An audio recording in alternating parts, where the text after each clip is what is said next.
Hello everyone, Vito's A30 back again with another How to Play. Today we're going to how to play Suit the Moon, which is a trick-taking game,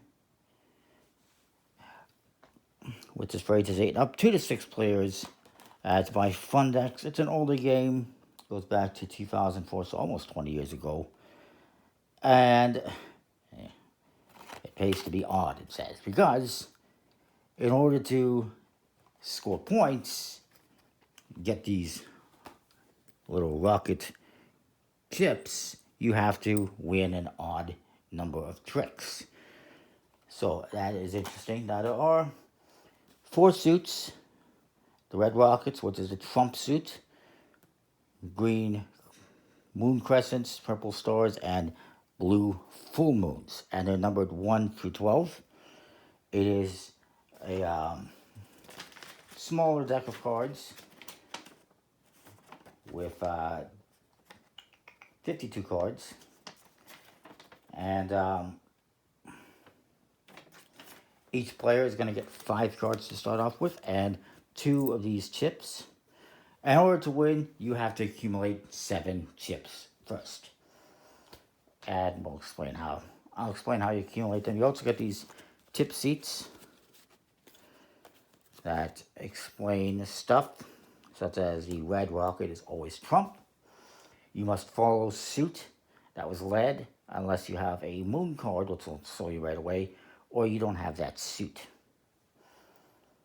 And speaking of the moon cards, so you have the little moon, which is a negative, and the big moon, which is a positive. Big moon cards are the highest card in the game, and if you win a trick with this card, you get a chip.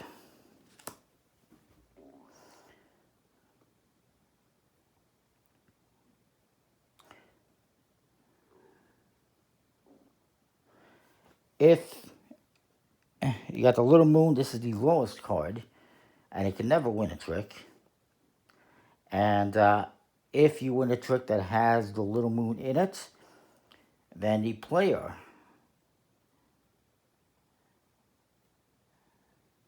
that won that, so if I win this card in a trick, I must give a chip. So you don't want to win the little moon. You do want to win the big moon, though. So that's kind of an interesting little thing.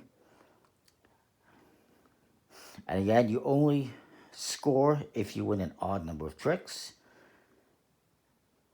If you win 1 or 3 tricks, you get 1 chip. If you win all 5 tricks, you win 2 chips. Winning all 5 tricks is called suiting the moon. It's suiting the moon, or suit the moon, as the name of the game. It's something that is common in trick-taking games.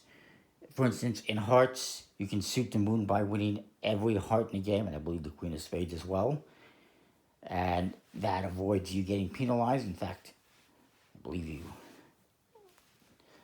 I don't remember exactly how the scoring works in that, but for that. But it's something that's in various trick-taking games. You can always try to suit the moon by winning every trick, and in this case, you get 2 chips if you do that. And the first player or team to 7 chips wins the game. And I've set it up for 4 players in partnerships. You can play 2 to 6 players. You can play individually, or you can play in partnerships of 2 or 3 if you're doing 4 or 6 players. We'll just put all this back in the deck.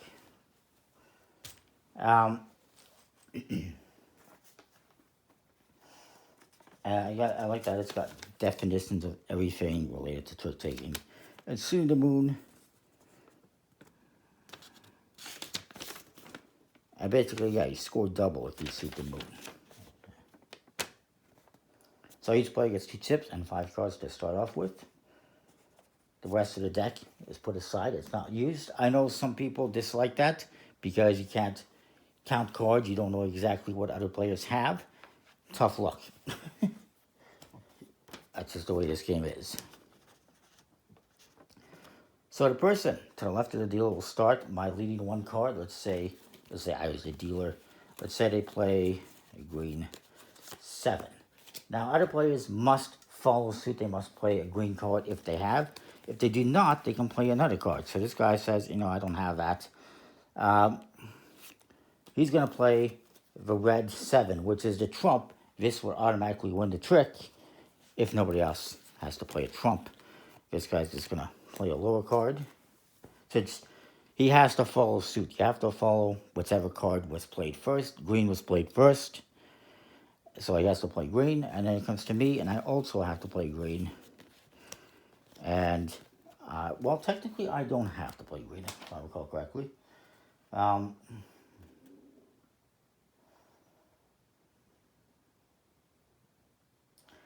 Because what I can do is, even if I don't have the suit that was led, I can play a moon card. So you can, basically the way it is it's must follow. You have to play a card of the suit that was led. If you don't have that, you can play any other card.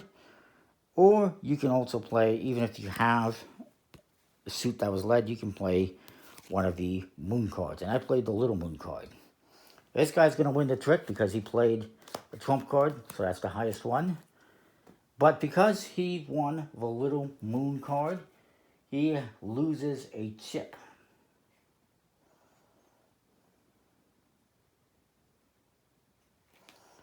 So that, my partner, I just screwed over my partner.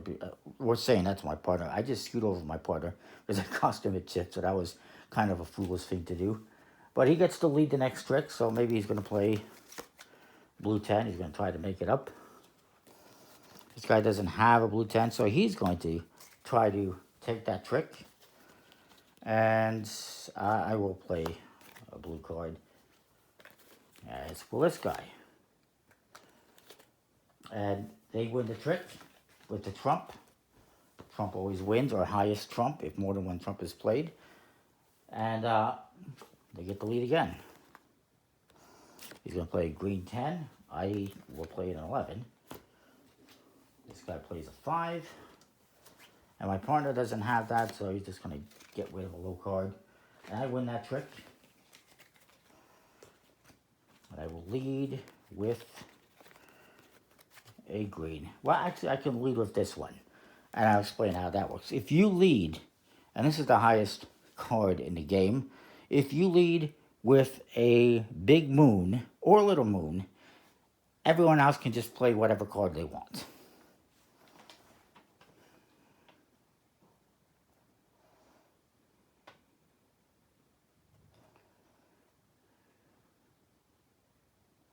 And of course, because I played that, I win a chip immediately. The +1 means you win a chip. The -1 on the little moon means you lose a chip.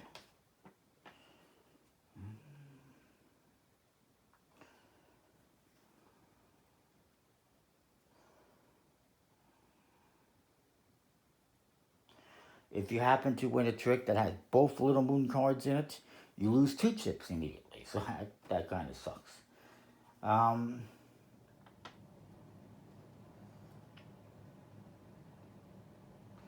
So whenever you lead with a moon card, there is no suit. So everyone can just play whatever. He's not going to play his trump card, so he's just going to play 7. This guy gets rid of a little card. This guy gets rid of a little card, and I win that trick. I've already collected my chip. And I lead, so green 7. This guy trumps it. And this guy wins it. So, looking at this from a partnership perspective, they won 2 tricks. So they won an even number of tricks. They did not get any chips. I have 1, 2, and my partner has 3. So we get another chip. Let's give it to my partner. So currently, me and my partner have 5 chips between us. My opponents have 4. Whoever gets to 7 chips first wins. And again, you can play individually with anywhere between 2 and 6 players, or in partnerships of 2 or 3. Pretty straightforward game, I do believe. Pretty cool. Now, there is an illegal play note.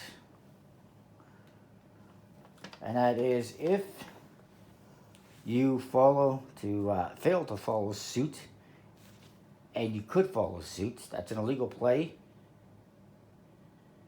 And in this case, the hand is dealt over by the same dealer and replayed. And that person who made the illegal play is penalized by that partnership giving up one chip. So, I mean, it's going to be a rare circumstance where you don't follow the suit accidentally for some reason, but it's a good idea to try to follow suit if you can and to not make any illegal plays. Now, you can't play, like I said, 2 to 6 players individually. If you have an odd number of players, like 5 players or 3 players, you have to play individually. If you have 4 or 6, you can play in partnerships. And that's the most popular version. Now, incidentally, if you're playing in partnerships, you don't have to sit across from each other. I can sit next to my partner, and the other 2 players can sit next to each other as well. So that's kind of interesting. Now, if you're playing with 2 players, you're just going to get 3 hands total. You're going to be playing instead of 5, I believe it is.